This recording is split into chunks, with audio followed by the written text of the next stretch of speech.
Hello दोस्तों, मैं आपसे स्वागत करता हूं आपके अपने YouTube channel physical education material point में।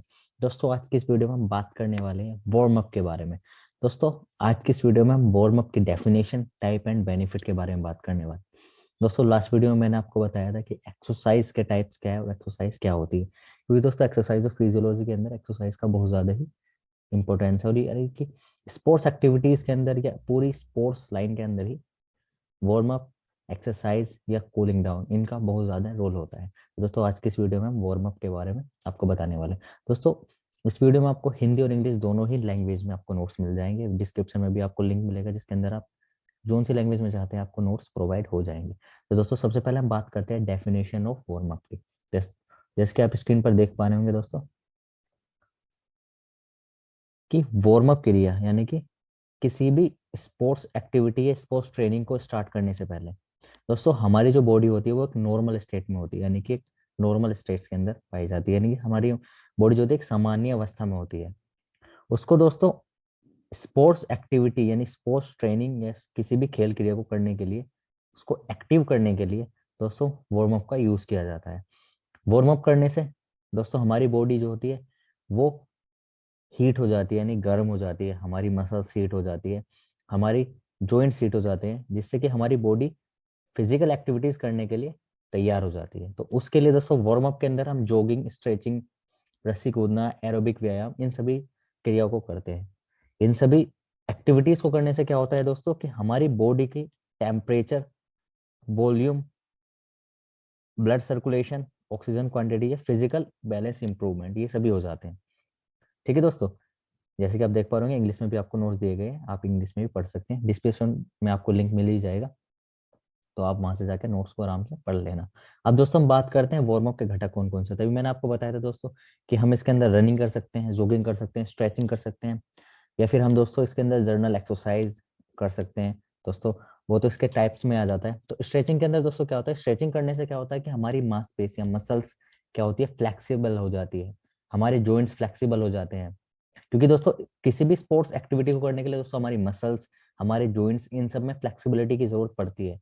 क्योंकि दोस्तों अगर हमारी बॉडी नॉर्मल स्टेट में है, तो अगर हम उसको अचानक से ही हमारी बॉडी पे अचानक ही लोड डाल देंगे, हमारी मसल्स को फ्लेक्सिबल कराएंगे, हम कुछ भी मूवमेंट करेंगे, हमारी बॉडी की हैंड की कोई भी मूवमेंट होगी या हमारे पैरों की मूवमेंट होगी, उसमें दोस्तों क्या होगा कि हमारे इन मसल्स और जॉइंट्स का ही ज्यादा यूज होगा।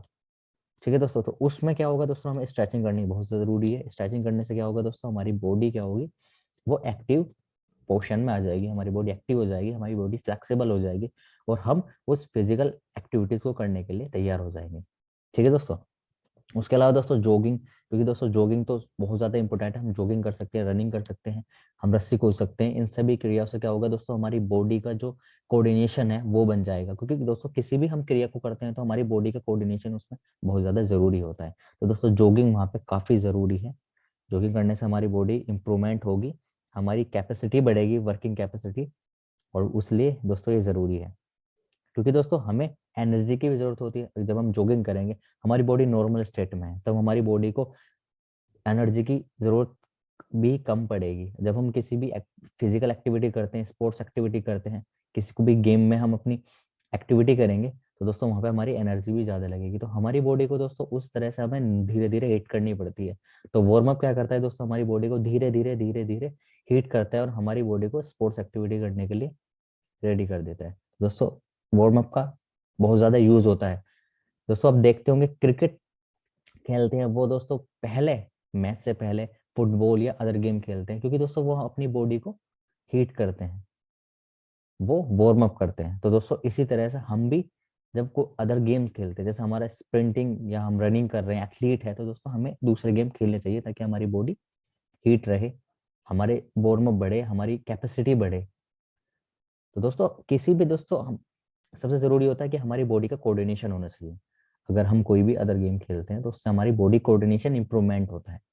तो वो ये दोस्तों कि हम अगर कुछ भी ऐसा गेम खेले, कुछ भी ऐसी एक्टिविटी करें जिससे हमारी बॉडी वार्म अप, हमारी बॉडी एक्टिव पोर्शन में रहे, एक्टिव रहे, तो दोस्तों वो उसके लिए जरूरी है। दोस्तों जॉगिंग में हम क्या कर सकते हैं दोस्तों, हम रस्सी कूद सकते हैं। रस्सी कूदने से दोस्तों हमारी पूरी बॉडी पर इफेक्ट पड़ता है। इससे हमारी कोऑर्डिनेशन भी बढ़ता है बॉडी का, हमारी जो कोऑर्डिनेशन भी बढ़ेगा, हमारी टाइमिंग भी बढ़ेगी, क्योंकि दोस्तों हमें अपनी बॉडी को का कोऑर्डिनेशन बढ़ाना है, उनको मूवमेंट करने के लिए उनका जो टाइमिंग है उसको भी इम्प्रूवमेंट करना है, तो वो सबसे जरूरी होती है। अब बात करते हैं दोस्तों कि type of warm up. Warm दोस्तों वैसे तो जनरली अगर मैं बात करूं काफी सारे टाइप होते हैं इसके, बट हम इसको दो टाइप में पढ़ रहे हैं, क्योंकि दोस्तों हमने लास्ट वीडियो में आपको बताया था कि एक्सरसाइज के दो टाइप होते हैं, जर्नल एक्सरसाइज यही दोस्तों जर्नल वार्म अप है, और स्पेसिफिक एक्सरसाइज वहीं दोस्तों स्पेसिफिक वार्म अप है। उसके अलावा दोस्तों एक्टिव वार्म अप भी होता है, पैसिव वार्म अप भी होता है, और भी बहुत सारे टाइप के वार्म अप होते हैं दोस्तों। वे सभी वार्म अप जो अदर टाइप के वो इन्हीं वार्म अप या जर्नल और स्पेसिफिक वार्म अप के अंदर आ जाएंगे। जैसे जर्नल एक्सरसाइज और स्पेसिफिक एक्सरसाइज के अंदर और अदर टाइप की एक्सरसाइज आ जाती है, क्योंकि दोस्तों स्पेसिफिक एक्सरसाइज में उन सभी को हम कर लेते हैं। तो वही है दोस्तों, और अदर टाइप्स के बारे में मैंने आपको नहीं बताया, इन दोनों टाइप के अंदर ही वे आ जाएंगे। तो दोस्तों सबसे पहले हम बात करते हैं जर्नल वार्म अप की। जर्नल वार्म अप दोस्तों एक तरह से जर्नल एक्सरसाइज की तरह है, क्योंकि जर्नल एक्सरसाइज के अंदर हमारी बॉडी को हीट करना होता है, धीरे धीरे हमारी बॉडी को उस फिजिकल एक्टिविटीज में लाना पड़ता है, हीट करना पड़ता है, कोऑर्डिनेशन इंप्रूवमेंट करना पड़ता है। तो दोस्तों वही है कि किसी भी खिलाड़ी को खेल अभ्यास से पहले अपने पूरी बॉडी के शारीरिक अंगों को गतिशील यानी कि मोशन में लाना है, और हमारी बॉडी को की ग्रोथ करनी है, डेवलप करना है उसको स्पोर्ट्स एक्टिविटीज के लिए। तो दोस्तों वो जरूरी है।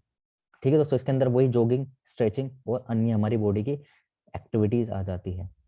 सामान्य वार्म की दोस्तों अगर मैं टाइमिंग की बात करूं, अवधि की बात करूं दोस्तों, ये 5 से 10 मिनट की होती है, इसको 5 से 10 मिनट में करना चाहिए, और सबसे जरूरी दोस्तों इसको धीरे धीरे करना चाहिए। इन सभी वार्म अप एक्सरसाइज की बात करूं अगर मैं, या मैं एक्सरसाइज की बात करूं दोस्तों, ये हमारी बॉडी को हीट करने के लिए होती है। तो इसको हमें इसी तरह से करनी चाहिए कि हमारी बॉडी थके ना इनको करते हुए, क्योंकि दोस्तों इससे क्या करते हैं, हम एक्टिव होते हैं, हमारी बॉडी नॉर्मल पोर्शन में है, सामान्य अवस्था में, और उसको एक्टिव पोर्शन में लाने के लिए यानी कि उसको एक्टिव अवस्था में लाने के लिए हम एक्सरसाइज या वार्म अप का प्रयोग करते हैं। ठीक है दोस्तों, तो इससे हमारी बॉडी थकनी नहीं चाहिए, हमारी बॉडी में फटीग नहीं होना चाहिए, लैक्टिक एसिड ज्यादा मात्रा में नहीं बनना चाहिए, इसलिए हमें इस तरह से करना चाहिए ना। ठीक है दोस्तों, तो वही दोस्तों जनरल एक्सरसाइज के अंदर वो सभी दोस्तों प्रोसेस आते हैं, नॉर्मल पीरियड होते हैं, ये तो आप पढ़ लेना। अब बात करते हैं हम स्पेसिफिक वार्म अप की। स्पेसिफिक वार्म अप दोस्तों स्पेसिफिक एक्सरसाइज की तरह ही होता है।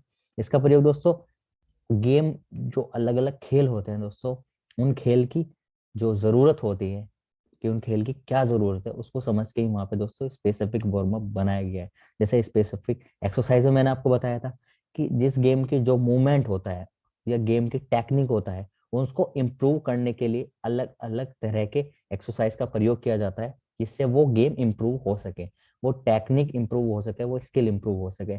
वैसे दोस्तों होता है स्पेसिफिक वार्म अप। दोस्तों फुटबॉल के खिलाड़ी अलग तरह से वार्म अप करेंगे, specific warm up, specific exercise. Cricket वाले दोस्तों अलग करते हैं, आपने देखा होगा कि गेम से पहले, किसी भी गेम को स्टार्ट करने से पहले क्रिकेट के जो प्लेयर होते हैं वो अलग तरह से एक्सरसाइज करते हैं, फुटबॉल के अलग तरह से करते हैं, हॉकी के अलग तरह से करते हैं। ठीक है दोस्तों, बैडमिंटन के अलग तरह से करते हैं, टेबल टेनिस के अलग तरह से करते हैं। तो दोस्तों ये सभी का दोस्तों उनकी जरूरत, नीड क्या होती है, उनकी फिजिकल एक्टिविटी किस तरह से हो रही है, क्या उनकी स्किल है, क्या टेक्निक है, उस सभी को देख कर करते हैं दोस्तों। उसके अलावा दोस्तों बॉडी पोजिशन को भी देख के करते हैं, क्योंकि दोस्तों सभी के अंदर कुछ ना कुछ इम्प्रूवमेंट भी होगा, कुछ लूज भी होगा। सभी के सभी सेम तरह का दोस्तों आप देखते होंगे कि परफॉर्मेंस नहीं कर सकते, सभी की बॉडी सेम तरह के वर्क नहीं करती है। ठीक है दोस्तों, किसी की बॉडी एक्टिव पोर्शन में ज्यादा रहती है, किसी की बॉडी लेट से एक्टिव होती है, तो वो सभी चीजों को देख के भी यहाँ पे अलग अलग तरह का वार्म अप एक्सरसाइज का प्रयोग उनकी एक्टिविटी को, उनके परफॉर्मेंस को बढ़ाने के लिए करते हैं। तो यहाँ पे specific exercise, specific warm up के बारे में आपको बता रहा हूँ कि उस गेम की जरूरत, नीड को समझते हुए, स्किल टेक्निक को समझते हुए कि किस तरह से स्किल होती है, किस तरह से टेक्निक होती है, उसको समझते हुए उन सभी को किया जाता है। जैसे दोस्तों बॉलिंग होती है, क्रिकेट में बॉलिंग के लिए अलग तरह की स्पेसिफिक एक्सरसाइज होगी। ठीक है दोस्तों, जो क्रिकेट में बैटर होता है, बैटिंग करता है, उसकी अलग होती है एक्सरसाइज, कीपर की अलग एक्सरसाइज होती है दोस्तों। तो वो सभी उनकी अलग अलग एक्सरसाइज होती है, वो उनकी जरूरत को समझ के, उनकी क्या पोजीशन है, वो किस तरह से खेल रहे हैं, उनकी क्या एबिलिटी है, एबिलिटी सबसे ज्यादा इंपॉर्टेंट होती है वहां पे। तो उसी तरह से दोस्तों स्पेसिफिक एक्सरसाइज और स्पेसिफिक वार्म अप होता है। आप समझ गए होंगे दोस्तों साधारण भाषा में, क्योंकि दोस्तों basic physical education, BPEd, MPEd, इन सभी में दोस्तों बहुत ज्यादा क्वेश्चन पूछे जाते हैं इनसे रिलेटेड। दोस्तों अगर हम उन्हें अच्छे से समझ लेंगे तो वहां पे हम दोस्तों लिख सकते हैं आराम से। तो वो ये स्पेसिफिक वार्म अप का बहुत ज्यादा क्वेश्चन आता है, तो इसलिए मैंने इसको अच्छे से आपको एक्सप्लेन किया है। ठीक है दोस्तों, तो ये वही है कि उनकी जरूरत को समझ के। इसकी टाइमिंग दोस्तों अवधि 10 से 15 मिनट होती है, 10 से 15 मिनट में आप स्पेसिफिक वार्म अप किया जाता है। ये दोस्तों उसको भी बढ़ा सकते हैं। अब बात करते हैं दोस्तों कि वार्म अप से क्या लाभ होते हैं, benefit of warm up. Benefit, warm up अगर हम करते हैं तो उसके क्या बेनिफिट होते हैं, उसके क्या परिणाम होते हैं। दोस्तों इसके द्वारा शरीर के भीतरी अंगों की क्रिया में वृद्धि होने के कारण भीतरी तापमान में वृद्धि होती है। यानी कि हम जो भी एक्टिविटी करते हैं उससे हमारी बॉडी का टेम्परेचर बढ़ता है, जिससे हमारी बॉडी का कोऑर्डिनेशन भी बढ़ जाता है। दोस्तों ब्लड सर्कुलेशन बढ़ेगा। ब्लड सर्कुलेशन बढ़ने से क्या होगा दोस्तों, हमारी बॉडी यानी हमारा जो हार्ट होता है वो तेजी से कार्य करेगा। जब वो तेजी से कार्य करेगा तो वो ब्लड को पंप तेजी से करेगा। उससे क्या होगा दोस्तों कि ऑक्सीजन जो हमारी बॉडी की सेल्स में जाएगी, एनर्जी जल्दी जाएगी बॉडी के अंदर, तो वो सभी क्रियाएं होगी। ठीक है दोस्तों, इसके कारण मांसपेशियों में संकुचन बढ़ता है और मांसपेशियों में ऊर्जा भी प्राप्त होती है। दोस्तों मांसपेशी में संकुचन बढ़ेगा तो उससे क्या होगा दोस्तों, मांसपेशी में संकुचन बढ़ने से क्या होगा कि उसमें जो फ्लेक्सिबिलिटी बढ़ेगी, फ्लेक्सिबिलिटी बढ़ेगी तो क्या होगा कि मसल्स स्ट्रोंग होगी और वो अच्छे से कार्य कर पाएगी। और सबसे जरूरी है दोस्तों, वार्म अप का इसलिए किया जाता है, सबसे साधारण भाषा में आप समझ लीजिए कि खेलते वक्त लगने वाली चोट की संभावना कम हो जाती है इसके करने से। जो चोट लगती है दोस्तों उसकी संभावना कम हो जाएगी, क्योंकि हमारी बॉडी हीट है, पहले ही गर्म हो चुकी है। तो दोस्तों वहाँ चोट कम लगेगी। अगर अगर हम बिना वार्म अप करे गेम को स्टार्ट करते हैं तो वहाँ पे ज्यादा संभावनाएं है चोट लगने की, क्योंकि दोस्तों हमारी बॉडी हीट नहीं है। उसमें क्या होगा दोस्तों, हमारी मसल्स टाइट हो सकती है, मसल्स फट भी सकती है, क्योंकि दोस्तों वो हीट नहीं है। आप उसको फ्लेक्सिबल करेंगे तो वो, जैसे आप देखते होंगे कि सर्दियों में बहुत सारे पाइप भी फट जाते हैं दोस्तों। तो सेम उसी तरह से है कि अगर हम उसको हीट नहीं करेंगे, उसको फ्लेक्सिबल नहीं बनाएंगे, तो दोस्तों जब उस पर प्रेशर आएगा तो उस प्रेशर को नहीं झेल पाएगी या कंट्रोल कर पाएगी। ठीक है दोस्तों, इसके द्वारा फेफड़ों की क्रिया भी बढ़ती है दोस्तों। जब ऑक्सीजन, जब हम कोई भी एक्सरसाइज करेंगे तो दोस्तों क्या होगा कि हमारी ऑक्सीजन की डिमांड बढ़ेगी, हमारे फेफड़े, लंग्स तेजी से काम करेंगे, ऑक्सीजन की मात्रा तेजी से हमारी बॉडी के अंदर जाएगी। समझ रहे हैं आप, कोशिका और टिश्यू तक दोस्तों, कोशिका और टिश्यू तक जो पहुंचेगा ऑक्सीजन, वो क्या करेगा दोस्तों, वहां पे एनर्जी में कन्वर्ट करेगा उसे। तो हमारी बॉडी को एनर्जी की जो डिमांड रहेगी वो, यानी सप्लाई रहेगी, सप्लाई एंड डिमांड वो पूरी होती रहेगी बहुत हद तक, अगर हम एक्सरसाइज करते हैं, हम वार्म अप करते हैं उस पोर्शन में। इसके द्वारा दोस्तों हमारी बॉडी के अंदर गति व लचक यानी मोशन और फ्लेक्सिबिलिटी दोनों में वृद्धि होती है, और हमारे परफॉर्मेंस में भी सुधार आता है। दोस्तों परफॉर्मेंस में तो सुधार आएगा क्योंकि हमारी बॉडी फ्लेक्सिबल है, मोशन कर रही है अच्छे से, हम वर्क करने के लिए, प्रॉपर फिजिकल एक्टिविटी करने के लिए तैयार है। तो दोस्तों उसकी चोट लगने की संभावना भी कम होगी और हमारा परफॉर्मेंस भी बढ़ेगा उसके लिए। यह शरीर में बनने वाले लैक्टिक एसिड को निकालकर शरीर को लंबे समय तक कार्य करने में सहायता करती है। दोस्तों हमारी बॉडी जब लंबे समय तक कार्य करती है तो दोस्तों वहां सप्लाई एंड डिमांड की जो चैन है वो टूट जाती है। क्या होता है, हमारी बॉडी को ऑक्सीजन की डिमांड बढ़ती रहती है और हमारी बॉडी में वो ऑक्सीजन लंबे समय तक नहीं बन पाती, हमें नहीं मिल पाती। तो धीरे धीरे क्या होता है, हमारे शरीर में लैक्टिक एसिड बढ़ने लगता है। तो उसी को कम करने के लिए क्या होता है, ये वार्म अप करने से हमारी वो थोड़ी सी इंप्रूव हो जाती है कि लैक्टिक एसिड हमारी बॉडी में कम बनता है और थकान कम होती है। दोस्तों ये लंबे समय तक नहीं चल पाएगी, क्योंकि दोस्तों किसी की 1 घंटे की होती है दोस्तों, 1 घंटे तक कोई रेगुलर कार्य कर सकता है, किसी की जो कैपेसिटी 2 घंटे कार्य करने की रहती है। तो दोस्तों सभी की कैपेसिटी अलग अलग होती है। तो वही है दोस्तों, किसी की बॉडी में लैक्टिक एसिड जल्दी बन जाता है, किसी की बॉडी में लैक्टिक एसिड देर से बनता है। वो डिपेंड करता है उनकी कैपेसिटी कितनी है, एबिलिटी क्या है कार्य करने की, वो सभी पर डिपेंड करता है। पर दोस्तों वार्म अप करने से, एक्सरसाइज करने से हमारी बॉडी में लैक्टिक एसिड बनने की जो मात्रा है वो कम रहती है और हम लंबे समय तक कार्य कर सकते हैं। ये रहता है दोस्तों। उसके अलावा दोस्तों क्या रहता है, हमारे अंदर कॉन्फिडेंस भी बढ़ता है। हम वार्म अप कर रहे हैं, हमारी बॉडी हीट है, तो क्या होगा, जब हम कोई भी टेक्निक या हम गेम खेलेंगे तो वहां पे हमारा एक कॉन्फिडेंस मिलेगा, हम अच्छे से कार्य करेगा, हमारी बॉडी एक्टिव पोर्शन में रहेगी, तो दोस्तों क्या रहेगा, हमें कॉन्फिडेंस भी मिलता रहेगा और हमें प्रेशर भी कम लगेगा। ठीक है दोस्तों, ये उसके लिए भी जरूरी है। उसके साथ साथ दोस्तों क्या होगा कि हम एक्सरसाइज भी अच्छे से करेंगे, हमारी बॉडी स्वस्थ भी रहेगी, यानी कि दोस्तों हम फिट रहेंगे, हेल्दी रहेंगे, वो भी जरूरी है, और हमें चोट लगने की संभावना भी दोस्तों इसमें कम रहेगी।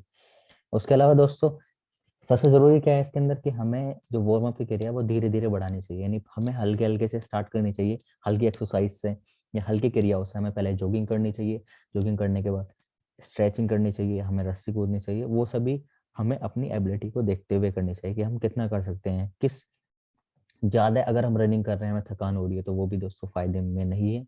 वो भी हमें दोस्तों, हमें थकान हो रही है उससे, तो हमें कोई उसका बेनिफिट तो हुआ नहीं। क्योंकि जब हम किसी भी गेम को स्टार्ट करेंगे, स्पोर्ट्स ट्रेनिंग को या स्पोर्ट्स एक्टिविटी को, दोस्तों वहाँ पे हम पहले ही थक चुके हैं। तो दोस्तों हमें हमारी बॉडी को हीट करना है, हमें एक्टिव पोर्शन में लाना है बस। तो दोस्तों हमें बिना झटके के करना चाहिए एक्सरसाइज या जो भी हम कर रहे हैं एक्टिविटी। वो ज़्यादा लंबे समय भी नहीं हमें करनी चाहिए, और हमें उससे क्या होना चाहिए, फ्लेक्सिबल होनी चाहिए बॉडी, और मोशन में आनी चाहिए बॉडी।